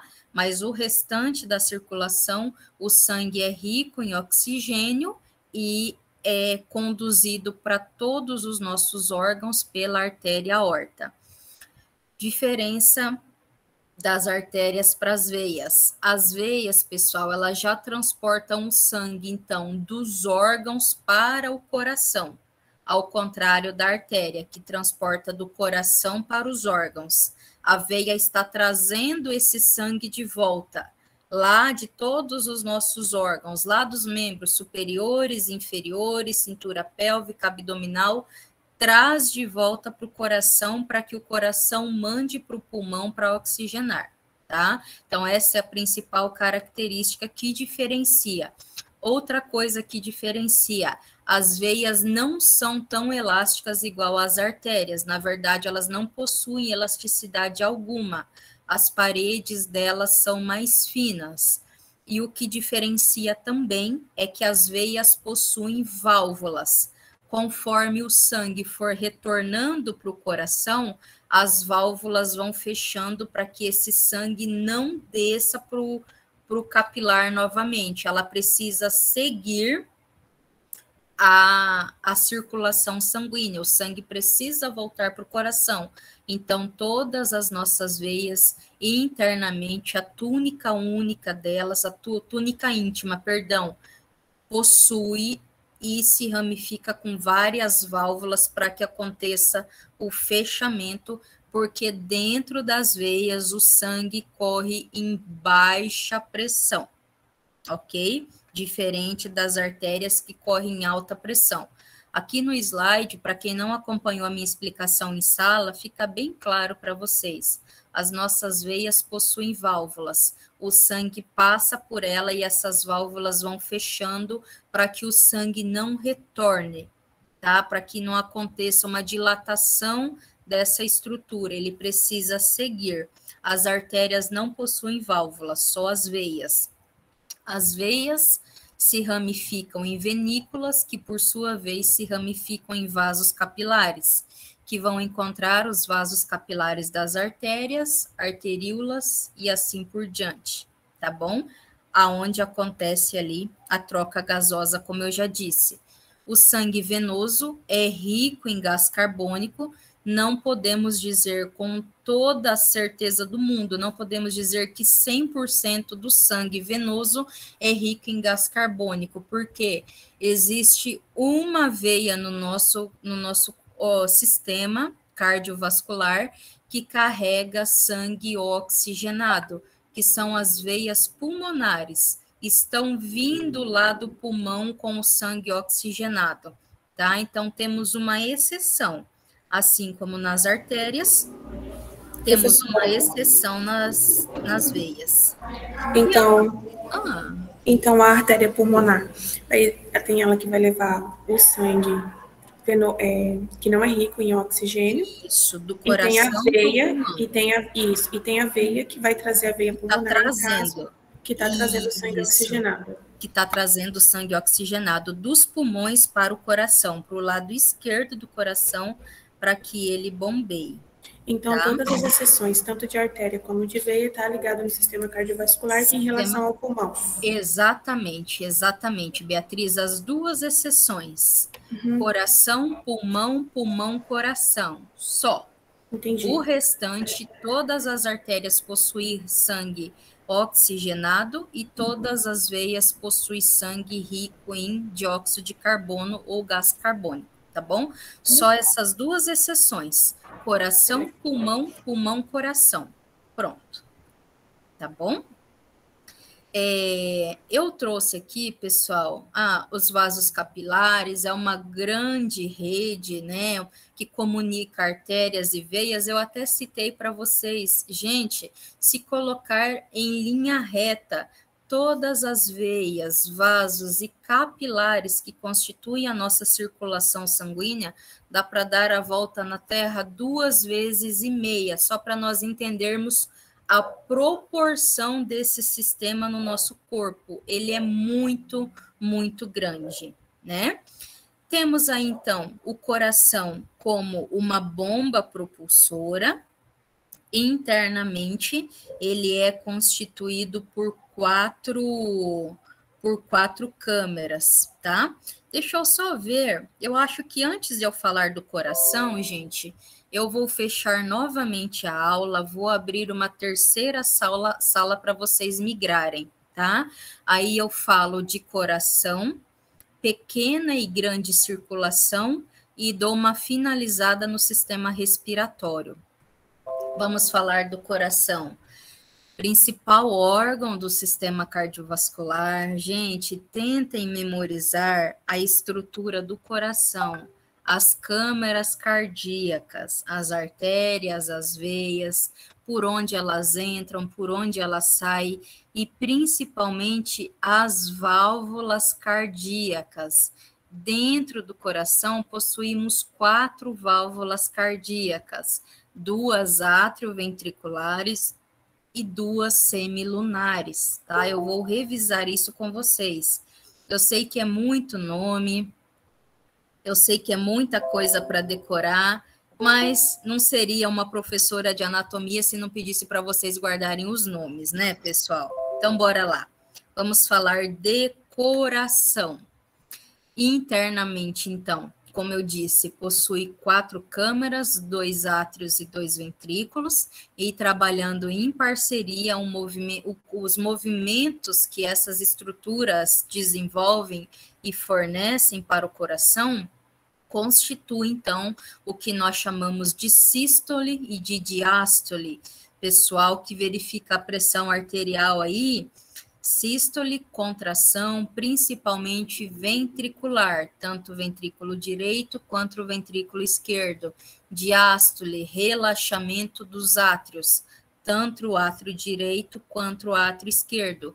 E quando verifica a pressão arterial, então, que posiciona o estetoscópio na artéria, geralmente braquial do paciente, ouve-se, então, o som do sangue batendo na parede daquela artéria, né? Então, nós temos ali o primeiro batimento da sístole e o último batimento da diástole, o que define a pressão arterial em sistólica e diastólica.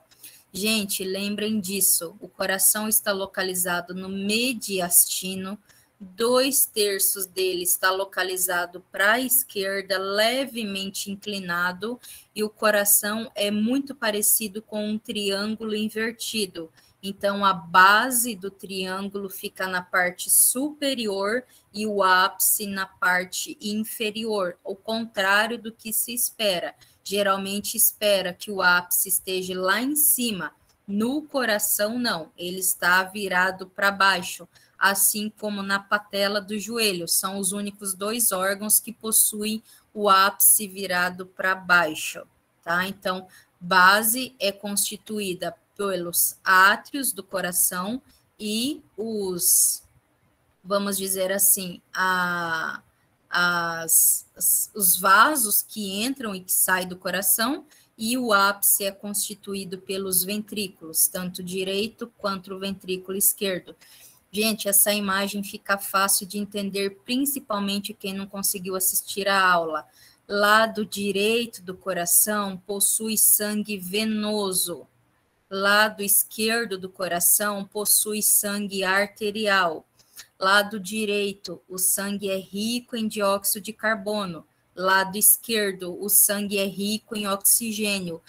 Sangue do lado direito não se comunica com sangue do lado esquerdo, ou seja, o coração ele é dividido no meio, ele tem duas estruturas totalmente separadas pelo septo átrio-ventricular.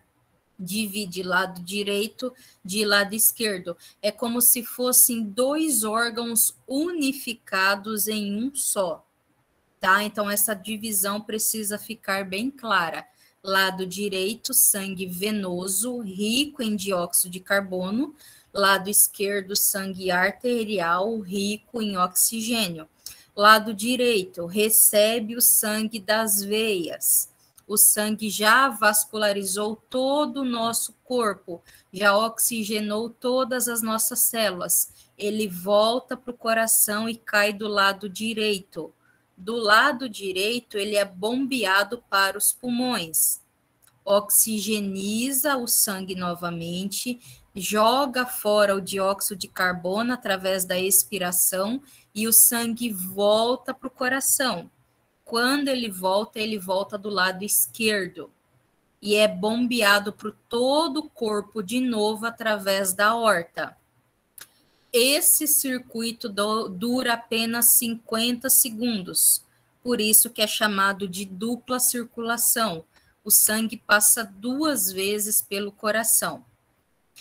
Do lado direito, que está escrito em azul, sangue venoso, nós temos átrio e ventrículo direito. Do lado esquerdo está escrito em vermelho. Nós possuímos átrio e ventrículo esquerdo, sangue rico em oxigênio, sangue arterial, tá bom? Primeira divisão que precisa ficar clara. Válvulas. Nós temos 4 válvulas cardíacas. 2 átrio-ventriculares, o próprio nome já está dizendo, fica entre átrio e ventrículo. Do lado direito no coração, escrito em azul, onde a minha flechinha está apontando aqui, acredito que vocês consigam ver. Lado direito do coração, entre átrio direito e ventrículo direito, nós temos a válvula tricúspide. Ela recebe esse nome porque ela possui 3 camadas de epitélio, válvula tricúspide, entre o átrio e o ventrículo esquerdo. Nós possuímos a válvula mitral, ou chamada também de bicúspide. Aí depende muito da literatura que vocês abordarem. Pode ser mitral ou pode ser bicúspide. Recapitulando, entre átrio e ventrículo, possuímos as válvulas átrio-ventriculares. Do lado direito, eu tenho a tricúspide, do lado esquerdo, eu tenho a mitral. Função delas, quando o sangue passa do átrio para o ventrículo, elas fecham, para que esse sangue não retorne para o átrio. Do ventrículo, ele tem que sair pelas artérias. Lembrem, gente, no átrio sempre entram veias, dos ventrículos sempre saem artérias. Então, o sangue passou pelos átrios, tanto direito quanto esquerdo, tricúspide e mitral fecham, e o sangue fica localizado nos ventrículos. Dos ventrículos saem para as artérias, tá bom? Aí eles saem para as artérias, tanto pulmonar quanto a aorta. Entre o ventrículo direito e a artéria pulmonar, que no meu desenho aqui está ilustrada em azul, é a única artéria do corpo humano, como a Beatriz bem citou, é a única artéria do corpo humano que leva sangue venoso, porque do lado direito tem sangue venoso. Então, passa pelo átrio direito, cai no ventrículo direito, a válvula tricúspide fecha. Quando o sangue sai do ventrículo direito e vai para a artéria pulmonar, a válvula pulmonar fecha, tá? Então, válvula semilunar está entre ventrículo e artéria. Do lado direito, saindo da artéria pulmonar, eu tenho a válvula pulmonar. Já recebe o mesmo nome para ficar fácil a associação. Do lado esquerdo, eu tenho a válvula aórtica, saindo do ventrículo esquerdo, quando o sangue sai do ventrículo esquerdo e entra na aorta, a válvula aórtica fecha. Então, recapitulando as válvulas, temos as atrioventriculares, que fica entre átrio e ventrículo. Lado direito eu tenho a tricúspide, lado esquerdo eu tenho a mitral. Válvulas semilunares, entre ventrículo e artéria. Lado direito eu tenho a válvula pulmonar, lado esquerdo eu tenho a válvula aórtica. Todas possuem a mesma função, fechamento, para que o sangue não retorne para a cavidade de onde ele saiu. Vamos entender a pequena e a grande circulação, gente. Bora lá. Lado direito. Esse vaso azul claro que está projetando na imagem para vocês é a veia cava. Eu tenho a veia cava ascendente, vindo de cima, cabeça, pescoço, tronco e braços. E eu tenho a veia cava descendente, trazendo sangue dos pés, pernas, cintura pélvica e abdômen. O sangue está rico em dióxido de carbono. Ele vai cair no átrio direito. Do átrio direito passa para o ventrículo direito e a nossa válvula tricúspide fecha. Passou pelo ventrículo direito, esse sangue vai seguir pela artéria pulmonar, a única artéria que leva sangue venoso. Passou pela artéria pulmonar, a válvula pulmonar fecha. E o sangue vai para a artéria pulmonar direita, para o pulmão direito, e a artéria pulmonar esquerda para o pulmão esquerdo. Você enche o pulmão de ar, oxigeniza o sangue. As hemácias pegam a molécula de oxigênio, jogam fora o dióxido de carbono, e quando você expira, o dióxido de carbono vai para a atmosfera. As hemácias voltam na corrente sanguínea com oxigênio e vão cair direto no lado esquerdo do coração. Aqui a imagem do pulmão oxigenando, o sangue volta para o coração e cai do lado esquerdo, no átrio esquerdo. Quando ele volta pelas veias pulmonares, as únicas veias que levam sangue arterial, que são esses vasos vermelhinhos, identificados aqui na face posterior do coração. Então, volta do pulmão oxigenado, cai no átrio esquerdo, do átrio esquerdo passa para o ventrículo esquerdo e a válvula mitral fecha. Quando o ventrículo esquerdo bombeia o sangue para a aorta, a válvula aórtica fecha. E o sangue segue, então, da aorta para todo o nosso corpo. Vasculariza todos os nossos órgãos e volta novamente para o coração. E começa tudo de novo. Isso tudo que eu falei, gente, se resume em pequena circulação, quando o sangue sai do coração pelo lado direito e vai para os pulmões, oxigeniza e volta para o coração do lado esquerdo. Isso é pequena circulação. O sangue sai do coração pelo lado esquerdo, vai para o corpo e volta para o lado direito. Isso é grande circulação, tá? E nós definimos, então, pequena e grande circulação. Ok, gente? Tá na ponta da língua isso daí? Certinho, assim? Tão claro como a luz do dia? O que vocês me dizem? Nada? Só recapitulando. Bora lá. O sangue cai no coração do lado direito, átrio direito, passa para o ventrículo direito, fecha a válvula tricúspide.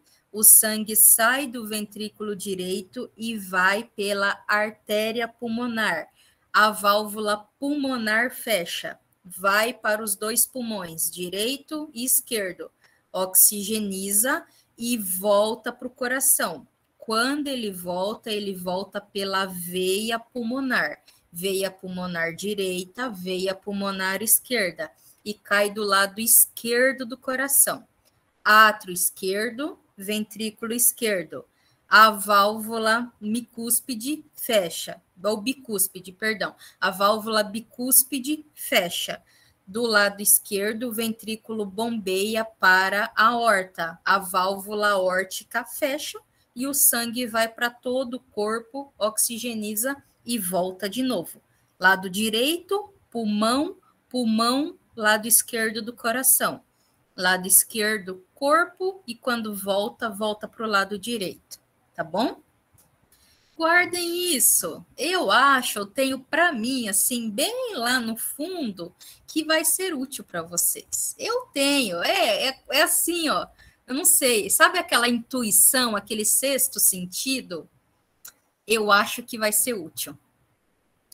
Deixa eu projetar agora, pessoal, a nossa revisãozinha de sistema respiratório e finalizamos tudo, tá bom? Para não ficar muito cansativo para vocês, já faz 2 horas que a Daiane está falando sem parar, eu não aguento mais ouvir essa criatura, já tenho que suportar ela toda segunda-feira, agora ela me inventa ao sábado à noite também, misericórdia, Senhor.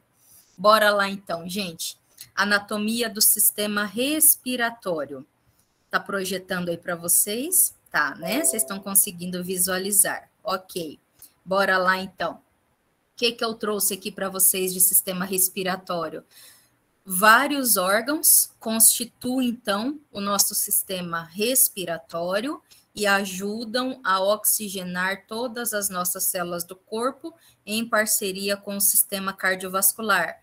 Se não fosse o respiratório, o cardiovascular não trabalharia. Se não fosse o cardiovascular, o respiratório também não conseguia trabalhar, né? Então, eles trabalham em parceria, muito bacana.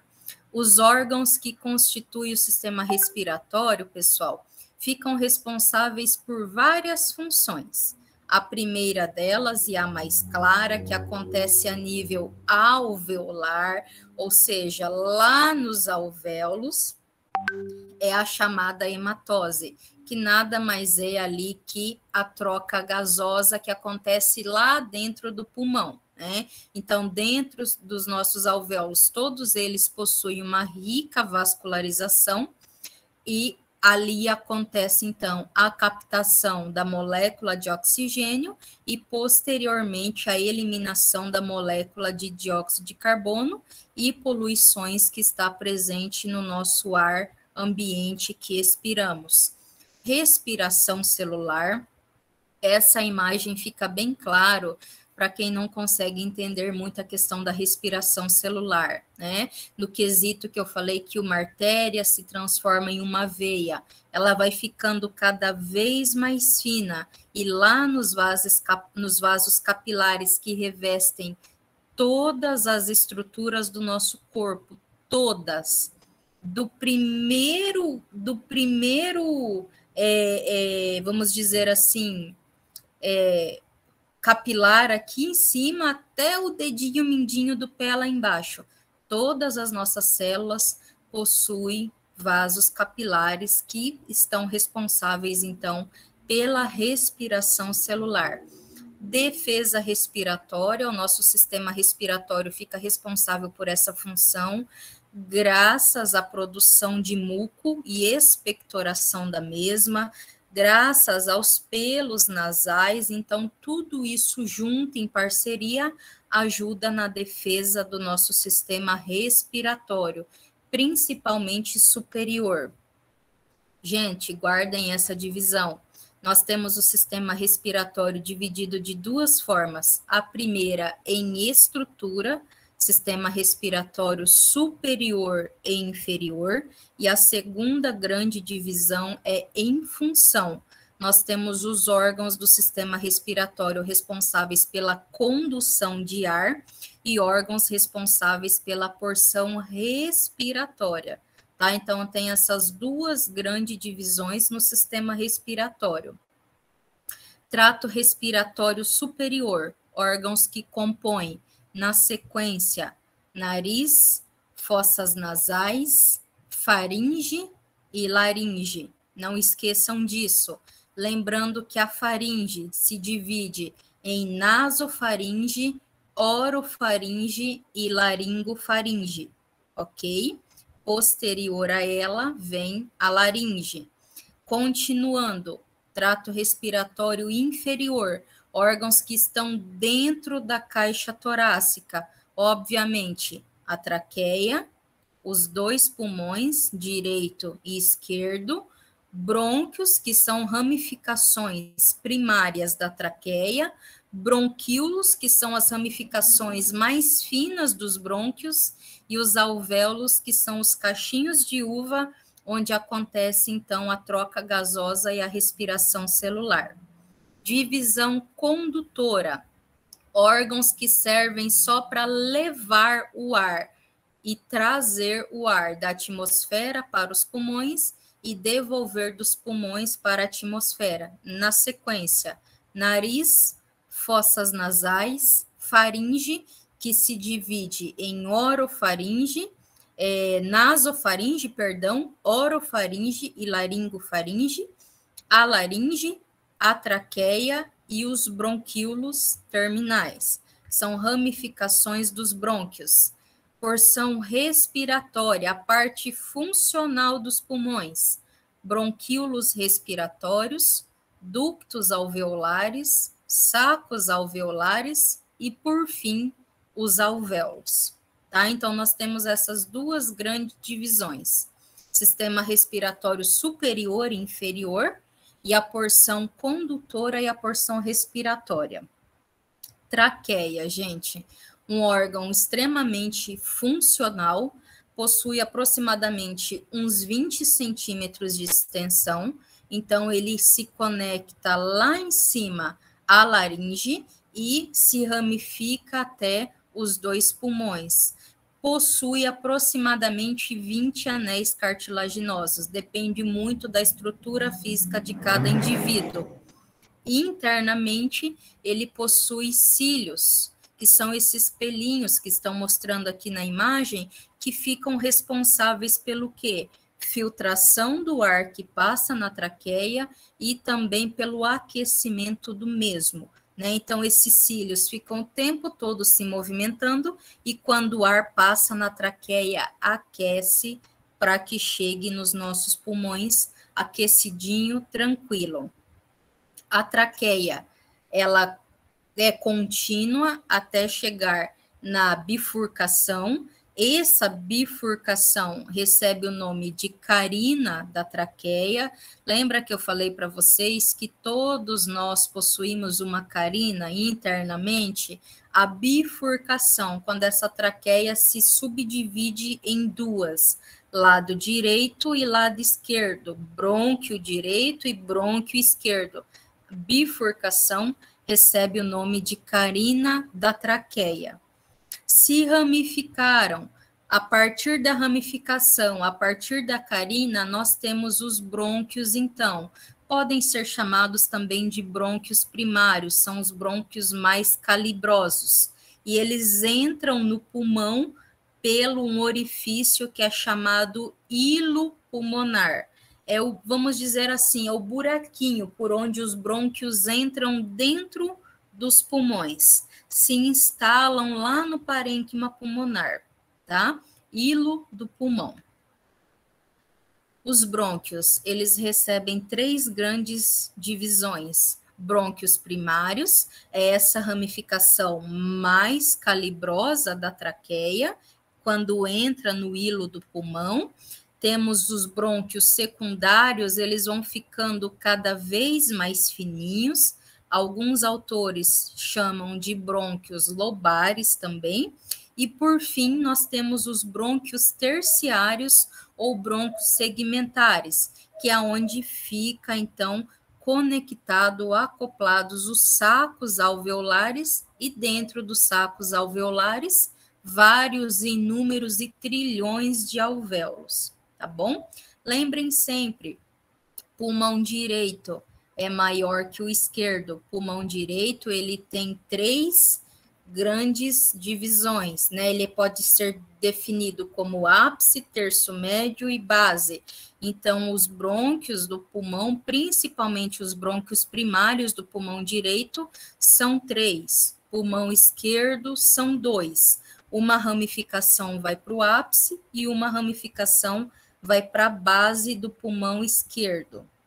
Bronquíolos, o finalzinho dos brônquios, né? A parte mais fininha dos brônquios, onde estão conectados ali os ductos e os sacos alveolares. Essa terminação um pouquinho mais fininha é chamada de bronquíolo. Extremamente vascularizado, né? E eles se dividem em bronquíolos terminais e respiratório, que é onde já está acontecendo, então, a troca gasosa e a respiração pulmonar. Por isso que os bronquíolos respiratórios já fazem parte da divisão de órgãos respiratórios. Os bronquíolos terminais ainda fazem parte da divisão dos órgãos condutores, tá? Então, a partir dos respiratórios, acontece a troca gasosa. Ductos alveolares é a estrutura que forma, né, aqueles caixinhos de uva, e cada bolinha desse caixinho de uva, cada grãozinho desses ductos alveolares, então, são chamados de alvéolos, onde acontece a troca gasosa. Tá? Então, os alvéolos é a parte mais funcional do pulmão. Possuímos trilhões de alvéolos em cada pulmão, ok? E é uma das principais estruturas ali, principalmente no contexto de respiração celular. Todos os nossos alvéolos possuem uma grande vascularização de capilares, tanto capilares venosos, quanto capilares arteriais. E aqui a gente consegue entender como que a molécula do oxigênio entra e o dióxido de carbono sai para que a gente expire.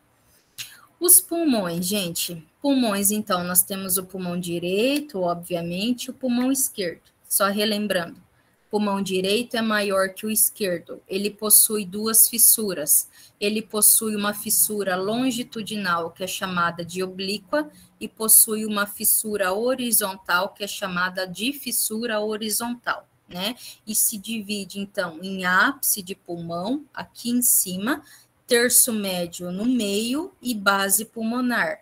Lembrando, os pulmões, 70% deles estão na região dorsal, né? Então, só 30% estão localizados no ventre. E isso, pessoal, estrategicamente para dar espaço ao coração e conseguir expandir durante a respiração. Pulmão esquerdo só possui uma fissura, então, chamada fissura oblíqua, que o divide em ápice pulmonar e base pulmonar, tá? Então, temos essa grande diferença, pulmão esquerdo e pulmão direito.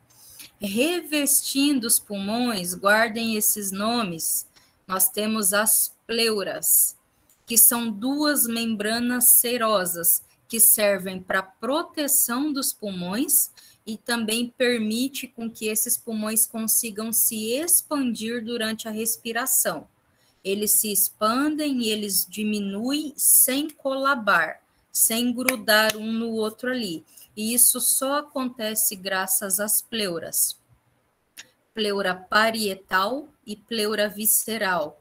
Para vocês não esquecerem, associem a parietal à parede, da mesma forma que o osso parietal do crânio. Associem a pleura parietal à parede. É a pleura mais externa, é aquela que tem contato com os ossos da costela, é aquela que tem contato com o coração. Tá? Então, pleura parietal está por fora, é a mais externa. Pleura visceral, associem a víscera interna, é aquela pleura que está entrando dentro das fissuras do pulmão. Ela está intimamente colada ao pulmão, ok? E entre a parietal e a visceral, nós temos o líquido pleural, que é produzido diariamente e ele serve como algo para lubrificar. Entre uma inspiração e uma expiração, ele não deixa as pleuras terem atrito, e ele serve, então, para essa lubrificação. Quando o mecanismo de formação do líquido pleural descompensa, aí o paciente apresenta um excesso de produção, ele apresenta o derrame pleural, tá bom? Pleura parietal é a mais externa, pleura visceral é a interna. Entre as duas, líquido pleural. A função dele, lubrificação, para que essas pleuras não colabem. Perfeito, meu povo?